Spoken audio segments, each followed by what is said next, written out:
Thanks for joining. And in lesson 2, we'll be talking about the African arrival to America. Now let's step back in time 500 years ago, when Christopher Columbus has just found the new world for Spain. People in Spain and other European countries hear there might be gold.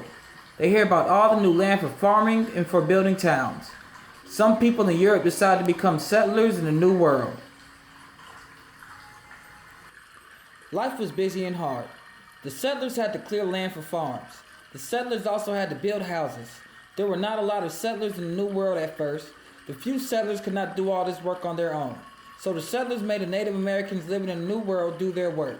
The settlers did not pay the Native Americans for their work. The Native Americans did not like working for the settlers without pay. Some Native Americans ran away. Many more workers caught terrible diseases from the settlers. Thousands of Native Americans died from these diseases. The settlers needed to look somewhere else for workers.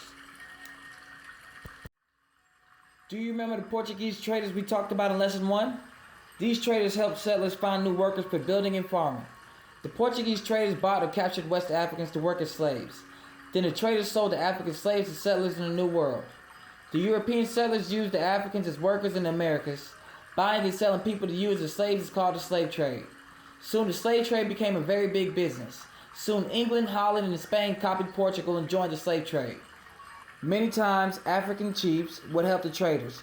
Chiefs from the tribes along the West African coast would capture people from other tribes, then the chiefs traded the people for goods from Europe. The African people were traded for knives, clothing, and guns.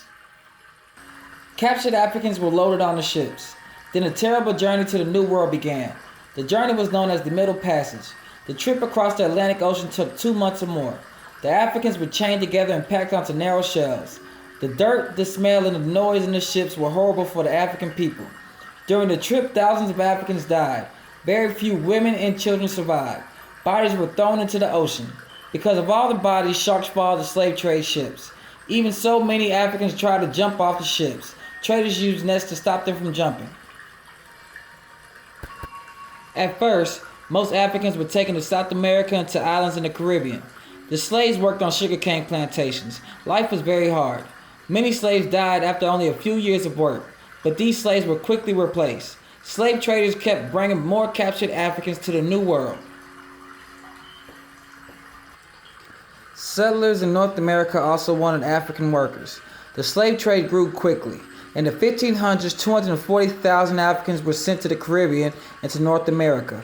The number kept getting larger. From 1700 to 1810, more than 6 million Africans were sent to the Americas.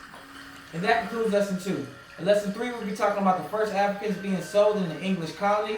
If you have any questions about lesson 2, leave a question or comment below, and I will return all questions and comments live March 5th.